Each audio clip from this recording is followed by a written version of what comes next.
नमस्कार दोस्तों, मैं हूं दीपक और आप देख रहे हैं माई फैम हेल्थ का एक और सेशन।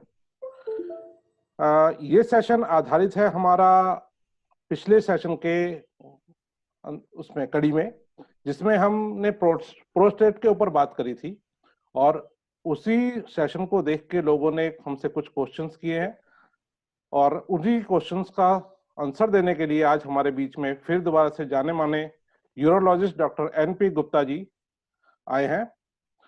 उन लोगों के लिए मैं आपको बता दूं जो अभी हमारे साथ जुड़े हैं या जिन्होंने हमारा पिछला सेशन नहीं देखा है। Doctor NP Gupta is chairman urology in Medanta Gurgaon. Sir, correct me if I am wrong. तो thank you for your introduction. और हमारे सेशन में आने के लिए आपका बहुत बहुत धन्यवाद। आपने अपना कीमती समय निकाला। आपका ज्यादा समय ना लेते हुए मैं कुछ क्वेश्चंस जो है हमारे व्यूअर्स ने जो हमारे पूछे हैं उसमें से शॉर्टेज किए हुए हैं मैंने 10 क्वेश्चन के आसपास, तो वही आपसे पूछूंगा। आप उनका मुझे लगता है कि निदान कर पाएंगे। तो पहला क्वेश्चन है, how long medicines are given for treatment for the enlargement of prostate? For the enlargement of, or I will say benign enlargement of prostate, there are two types of medicines. One is a alpha blocker, which improves the symptoms, and there is another drug, 5-alpha reductase inhibitor, which actually shrinks the size of the prostate. So when a patient has got small prostate less than 30 cc, at that time we prescribe only alpha blocker. And if someone has a large prostate more than 30 or 40 cc, then we like to give a combined treatment. Okay. The response of the alpha blocker starts immediately within a day or two, and we like to see the response at the end of 1 month or 3 months, depending upon the situation of the patient. If he can come back, then we call him 1 month, otherwise 3 months. The second medicine takes about 3 to 6 months to its time for shrinkage of the gland. Now, I like to clarify that alpha blockers are the group of medicine. They only act as long as you are taking. The moment you stop alpha blocker, your symptoms may come back. Therefore, we like to continue alpha blocker for a long period of time, but if somebody's symptom has improved, we can stop. The duration is not fixed. Duration depends upon the improvement of the symptoms. Whereas 5-alpha reductase inhibitor, if we repeat the ultrasound after 6 months to see the size of the prostate, normally there is a reduction of 25 to 30% of the size of the prostate by the alpha receptor, 5-alpha reductase inhibitors. And if the size has come back to less than 30 cc, then we like to stop the 5-alpha reductase inhibitor. So the timing is not fixed. Depending upon the response, we take a decision when to stop the medicine. If anyone drink more water, then urine frequency ज्यादा हो सकती है क्या उसकी, अगर वो पानी ज्यादा ले रहा है? See, whatever water we are drinking, in next 3-4 hours, it is excreted as urine. So your urine output depends upon your intake of the water plus the season. For example, in summer, there is other way of losing the water, that is by sweat. And somebody has got diarrhea or something, then also he is losing the water. So apart from that, a normal person, urine output depends upon the intake. So normally urine output should be around 1500 cc to 2000, and intake of the, when I say water, means all kind of fluids including tea, coffee, juice, it should be around 3 liters. So that should be enough for a person. However, in months of summer, one can increase the uptake to 3500 or 4000 or 4 liters per day. ठीक है sir, तो ये physical जो exercise कर रहे हैं उनके लिए भी ये एप्लीकेबल होता है? See, if you are losing fluid by sweating, then again certainly if you are doing heavy exercises, you need more water. Okay, sir. What is free PSA test and when it is advised? देखिए जो PSA है, PSA का जो पूरा मतलब है prostate specific antigen, इसके बहुत प्रकार होते हैं। एक होता है टोटल PSA लेवल, जिसको हम लोग नॉर्मली नापते हैं, और जो जिसकी वैल्यू 4 नैनोग्राम से कम होती है। अच्छा। और बॉडी में व्हेन वी से total means it is both including fixed and the free PSA. If somebody has a PSA between 4 and 10 nanogram, that is called borderline high PSA.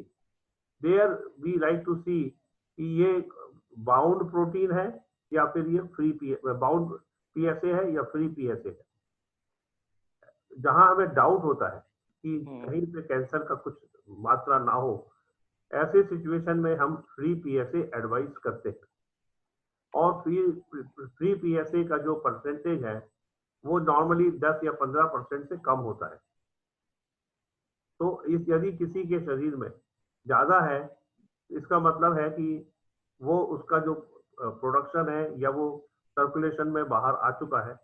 तो ऐसे सिचुएशन में सस्पिशन होता है कि उसको कैंसर की बीमारी हो सकती है। तो ये हमें मदद करती है बायोप्सी वगैरह का डिसीजन लेने में कि इनकी बायोप्सी होनी चाहिए या नहीं होनी चाहिए।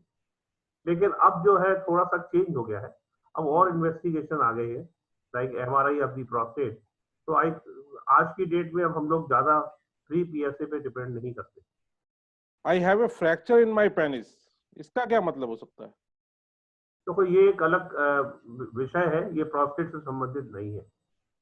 क्या होता है कि जब आदमी सेक्स करता है और उस समय उसका जो इरेक्शन होता है पेनिस का, वो काफी टाइट या हार्ड होता है। और यदि वो यदि किसी एरिया में हिट कर जाए, जैसे करवट ले रहा है, पलंग में हिट कर जाए या कहीं, तो उसके जो पेनिस है उसमें इंजरी हो जाती है। और इसको नाम दिया है फ्रैक्चर पेनिस। ऐसे फ्रैक्चर नहीं होता है, लेकिन पेनिस में कुछ इंजरी हो सकती है और उसके कारण जो है पेनिस में सूजन वगैरह आ सकती है, ब्लड निकलता है, अंदर ही अंदर जमा हो जाता है। तो इसको हम फ्रैक्चर पेनिस कहते हैं और इसका टोटली इलाज डिफरेंट है। इंजरी भी कई तरीके की होती है। किसी को बहुत माइनर सी इंजरी हुई होगी तो उनको जरूरत नहीं है कि स्वेलिंग वगैरह आए, उनको सिर्फ पेन हो सकता है बस। तो वो 2-4 दिन 7 दिन में ठीक हो जाएगा। I used to take out urine by putting inside a catheter tube. Is it normal or not? ये नॉर्मल नहीं है। इसमें देखिए यूरिन का जो हमारा जब कोई भी व्यक्ति यूरिन पास करता है तो इसमें 2 फैक्टर काम करते हैं।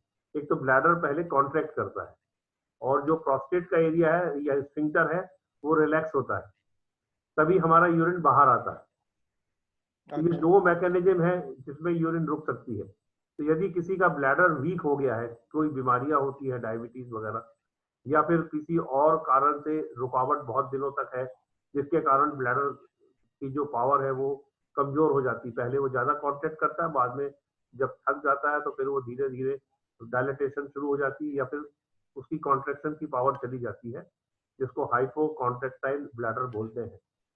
या फिर किसी को स्पाइनल कॉर्ड में कोई इंजरी हुई है या कोई बीमारी हुई है या स्पाइन कॉर्ड का कोई ऑपरेशन हुआ है, तो ऐसे में फिर जो है ब्लैडर की कॉन्ट्रैक्शन की पावर चली जाती है। ऐसे सिचुएशन में हम जो एडवाइस करते हैं इंटरमिटेंट सेल्फ कैस्टराइजेशन, जिसमें पेशेंट को खुद ट्रेन कर देते हैं और वो हर 6 घंटे में कैस्टर लगा के अपना ब्लैडर खाली करता है। तो ऐसे हमारे पास बहुत मरीज है जिसको कोई बचपन से स्पाइन कॉर्ड की कोई जो ट्यूमर होता है, मेनिंगोसील बोलते हैं, उसका ऑपरेशन हुआ है, या और बीमारियां हैं और या डायबिटीज है, तो ये पेशेंट फिर इनको कैस्टर लगाना पड़ता है। Physical exercise have an effect on increasing prostate? इसका जवाब है नहीं। फिजिकल एक्सरसाइज करने से प्रोस्टेट की साइज बढ़ने का कोई संबंध नहीं है, बल्कि इसका उल्टा है। लोग कहते हैं योगा करिए, प्राणायाम करिए, उससे आपके प्रोस्टेट के भी सिम्टम्स जो है वो दूर हो जाते हैं। उसमें एक्चुअल साइज नहीं कम होती है, लेकिन जो उसमें कोई यदि किसी प्रकार का इन्फ्लेमेशन है, इम्यूनिटी आपकी जो कमजोर रहती है, वो इम्यूनिटी बढ़ती है, आप योगा प्राणायाम वगैरह करते हैं तो उसमें फिर जो है आपकी सिम्टम्स थोड़े इम्प्रूव हो जाते हैं। और प्रोस्टेट से अगेन योगा से संबंध नहीं है, ये टोटली एक डिफरेंट ग्रंथि है जिसका हार्मोन से कंट्रोल है, इसलिए इसका फिजिकल एक्सरसाइज से मतलब नहीं होता। After treatment of prostate enlargement, what about sex life? Sex के 3 या 4 कंपोनेंट होते हैं, एक कंपोनेंट नहीं होता है। और लास्ट जो है, इसमें 2 इंपॉर्टेंट बातें मैं कर लेता हूँ जो लोगों के मन में डर होता है। एक तो उनकी जो पावर है या इरेक्शन है ये कम हो जाती है। एक तो ये डर लगा रहता है कि हम ऑपरेशन कराएंगे तो मेरा सेक्स कम हो जाएगा। वैसा नहीं होता है, क्योंकि उम्र के साथ भी सेक्स कम होता है। लेकिन ये कोइंसिडेंस है कि प्रोस्टेट का बढ़ना और उम्र दोनों एक साथ बढ़ते हैं, तो लोगों को लगता है कि प्रोस्टेट के कारण मेरा सेक्स डाउन हो गया, जबकि उससे कोई ज्यादा संबंध नहीं है। दूसरी बात है इजेकुलेशन, जिसमें जब सेक्स की प्रक्रिया के अंतिम में जो वीर बाहर निकलता है उसको हम इजेकुलेशन कहते हैं। उसके उसमें जो है कि 2 स्फिंक्टर होते हैं, एक हमारा प्रोस्टेट के अंदर, एक प्रोस्टेट के बाहर की साइड, मतलब प्रॉक्सिमली और डिस्टली। तो जो हमारा ब्लैडर नेक के साइड का स्फिंक्टर है, जब भी किसी का प्रोस्टेट का ऑपरेशन होगा तो वो कट जाता है, और उसके कटने के कारण उनका जब सेक्स तो नॉर्मल होगा, लेकिन जब इजेकुलेशन होगा तो वो नहीं होगा, और वो जो उनका सीमेन है वो उनके ब्लैडर में चला जाएगा, और जो कि जब नेक्स्ट टाइम वो यूरिन पास करेंगे उसमें वॉश आउट हो जाएगा। तो जो हमारे यंग पेशेंट आते हैं 50s में, 60s में, उनसे हम ये बात जरूर करते हैं, और उन सबको ये बात हम बताते भी हैं कि भाई ये ऑपरेशन कराने जाएंगे तो इसमें ये प्रॉब्लम आपको हो सकती है, जो कि एक साइकोलॉजिकल है और कुछ नहीं है, इससे कोई नुकसान नहीं होता। रेट्रोग्रेड इजेकुलेशन हम इसको बोलते हैं, जो प्रोस्टेट की ऑपरेशन दूरबीन से जो लेजर का या कोई भी ऑपरेशन होता है उसमें हो सकता है। अब जो हमारी नई पद्धति कुछ आ गई है जिसमें हम कोशिश करते हैं कि ये इजेकुलेशन की प्रॉब्लम ना हो ऑपरेशन से भी। तो ऐसे अलग टाइप के ऑपरेशन है हमारे पास या इलाज है जिसमें कि हम इसको रोकने की कोशिश करते हैं, लेकिन ये उन्हीं पेशेंट के लिए है जो चाहते हैं कि ऐसा ना हो, अदरवाइज इसमें कोई प्रॉब्लम की बात नहीं। September 2020, my PSA is 5.1. My urologist give me tablet finasteride 5 mg, one morning and one evening. After 3 months repeat, PSA is 2.0. इसमें वो एडवाइस मांग रहे हैं सर आपकी। बात मैं बताना चाहता हूँ, तो फिनेस्टराइड की गोली है जिसको मैंने पहले कहा था 5 अल्फा रिडक्टेज इनहिबिटर। ये उस ग्रुप की मेडिसिन है, और इसमें 2 मेडिसिन होती है, एक ड्यूटास्टेराइड और एक फिनेस्टराइड। तो इन दवा का एक असर होता है कि इससे पीएसए 50% डाउन हो जाता है। जब हमने जो कहा था पहले कि प्रोस्टेट की साइज श्रिंक होती है, उसी के साथ साथ पीएसए का लेवल जो है वो 50% डाउन हो जाता है। तो जब हम किसी को भी ये दवा देते हैं तो उसको हम पहले समझा देते हैं कि इससे आपका पीएसए भी 50% डाउन होगा, और अगली बार जो आप पीएसए कराएंगे तो उसको हम 2 से मल्टीप्लाई करेंगे। तो जो इन्होंने बताए हैं, जो हो सकता है कि इनको एनलार्जमेंट ऑफ प्रोस्टेट होगा, इसके लिए उन्होंने फिनेस्टराइड की गोली दी है। यदि एनलार्जमेंट नहीं है तो फिनेस्टराइड देने की कोई जरूरत नहीं थी, पहली बात तो ये। तो इनको फिनेस्टराइड लेना जरूरी है कि नहीं है, ये तो वो डॉक्टर डिसाइड कर सकता है। लेकिन पीएसए का जहां तक सवाल है, तो 5.1 था जो 4 की मैंने वैल्यू बताई थी, उसमें थोड़ा सा ज्यादा है, 5 है, लेकिन कई बार ये हो भी जाता है, तो इसकी फिक्र हम नहीं करते। एक वैल्यू को तो हम काउंट भी नहीं करते हैं, तो हम इसलिए कहते हैं कि 3 महीने का गैप करके दूसरा सैंपल कराया जाए। 2 सैंपल हाई होते हैं, तब फिर हम सोचते हैं कि हमें कोई फर्दर इन्वेस्टिगेशन की जरूरत है। तो ये जो फिनेस्टराइड का जो है, ये अच्छा सवाल है, ये जानकारी के लिए सबके लिए बहुत अच्छा है। यदि आप इस तरीके की कोई मेडिसिन ले रहे हैं तो ये मेडिसिन से भी पीएसए डाउन होता है। तो इनका भी 2 है तो 2 को हम 4 मानेंगे, 2 नहीं मानेंगे। प्रोस्टेट के अंदर इन्फेक्शन की कोई गुंजाइश है क्या? प्रोस्टेट की जो 3 बीमारियां होती हैं, एक तो बिनाइन एनलार्जमेंट है, दूसरा कैंसर प्रोस्टेट है, और तीसरा है क्रॉनिक प्रोस्टेटाइटिस या इन्फेक्शन।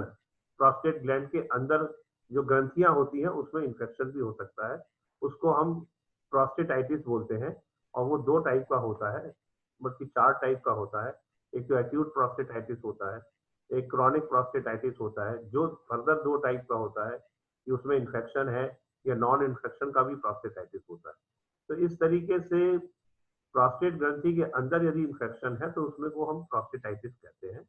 और ये जो किसी को पेशाब में रुकावट हो, पेशाब में जोर लगा रहा हो, या यूरिन में नॉर्मली बैक्टीरिया होते हैं, और जो प्रोस्टेट की ग्लैंड है वो यूरेथ्रा में खुलती है। यदि यूरिन उसके उससे प्रोस्टेट के अंदर चला जाता है, जिससे कि प्रोस्टेट ग्लैंड में इन्फेक्शन हो जाता है। और इसका इलाज जो है वो इसके लिए हमें प्रोस्टेट का मसाज, यूरिन जो रेक्टल एग्जामिनेशन से मसाज करते हैं, और उसका एक यूरिन का कल्चर कराते हैं, और या फिर सीमेन का कल्चर कराते हैं, और उसमें जो इन्फेक्शन निकलता है उसको एंटीबायोटिक से ट्रीटमेंट देते हैं। साथ में हमें अल्फा ब्लॉकर की गोली दी जाती है, जिससे इनका पेशाब खुल के आए। और तीसरा, इनको बाथ टब या सिट्स बाथ बोलते हैं, कि जो नीचे का पोर्शन है उसमें बैठ के गर्म पानी में सेक करें, और इससे इनको काफी आराम मिलेगा। और जब ये एंटीबायोटिक का कोर्स पूरा होता है तो फिर से इन्फेक्शन के टेस्ट किए जाते हैं। यदि इन्फेक्शन निकल गया है तब भी इनको ये जो सिट्स बाथ जो मैंने बताया है, ये लंबे समय के लिए काफी आराम देता है। ये बीमारी एक होती है इन्फेक्शन की प्रोस्टेट में, और ये यंग लोगों में होती है, 20 और 40 या 50 साल के बीच में, जहाँ पे जो लोग सेक्सुअली एक्टिव भी होते हैं उनको ज्यादा चांसेस हैं इन्फेक्शन होने के। एक और क्वेश्चन है सर, इनको फ्रीक्वेंट यूरिनेशन की प्रॉब्लम है। फ्रीक्वेंट यूरिनेशन भी जो प्रोस्टेट एनलार्जमेंट है किसी भी कारण से है, उसके लिए अर्ली स्टेज में फ्रीक्वेंसी ऑफ यूरिनेशन हो जाता है। फ्रीक्वेंसी दिन में भी काउंट की जाती है और रात को भी देखा जाता है कि आदमी को कितनी बार उठना पड़ रहा है। सामान्यतः हर व्यक्ति को रात को एक बार तो उठना पड़ सकता है, लेकिन किसी को यदि 2 से ज्यादा बार उठना पड़ रहा है तो उसको हम एबनॉर्मल कंसीडर करते हैं। और दिन में भी 4 या 5 बार, 6 बार यूरिन जाता है, तो टोटल 8 बार यूरिन होना चाहिए 24 घंटे में। तो इसको हम नॉर्मल कहते हैं। किसी को इससे ज्यादा है, इसके बहुत सारे कारण होते हैं। प्रोस्टेट तो एक कारण है, उसके अलावा यदि किसी को किसी बात की एंजाइटी है, टेंशन है, तो दिन की जो फ्रीक्वेंसी है उसको तो ज्यादा हम इम्पोर्टेंस देते नहीं, लेकिन रात की फ्रीक्वेंसी जरूर। और फिर फ्रीक्वेंसी के साथ जलन होती है, इसका मतलब इन्फेक्शन से भी फ्रीक्वेंसी हो सकती है। और इनको अर्जेंसी मतलब रोक नहीं पाते हैं, तो वो ब्लैडर में ओवर एक्टिव ब्लैडर भी होता है। तो इस तरीके से फ्रीक्वेंसी के कई कारण हैं, और तो प्रॉपर इवेल्युएशन की जरूरत है। और फिर मेडिसिन भी आती है, जिसमें कि जो प्रोस्टेट की मेडिसिन के साथ साथ हम ब्लैडर को रिलैक्स करने की भी मेडिसिन देते हैं, जिससे कि फ्रीक्वेंसी ठीक हो सकती है। जी डॉक्टर साहब, बहुत बहुत आपका धन्यवाद सर। आपने इतने सारे क्वेश्चनों के आंसर दिए और अपना कीमती समय इस सेशन को दिया। मुझे आशा है कि काफी लोगों को इससे काफी जानकारी मिली होगी। आपका समय हम दोबारा भी लेंगे, ऐसी आशा करते हैं कि आप हमारे साथ बने रहेंगे। Thank you very much sir. धन्यवाद दीपक जी। और मुझे भी अच्छा लगता है कि जो भी हमारे जो आपका प्रोग्राम देखते हैं, यदि उनको किसी भी प्रकार की यूरिन से संबंधित समस्या हो तो मैं हमेशा उसके लिए हाजिर हूँ, और किसी भी वक्त हमसे सवाल पूछा जा सकता है। धन्यवाद। Thank you sir, thank you very much. Health, fitness और पोषण पर पाए बेस्ट डॉक्टर्स की राय सिर्फ famhealth.in पर, और हमारी YouTube page my fam health पर सब्सक्राइब करना ना भूलें।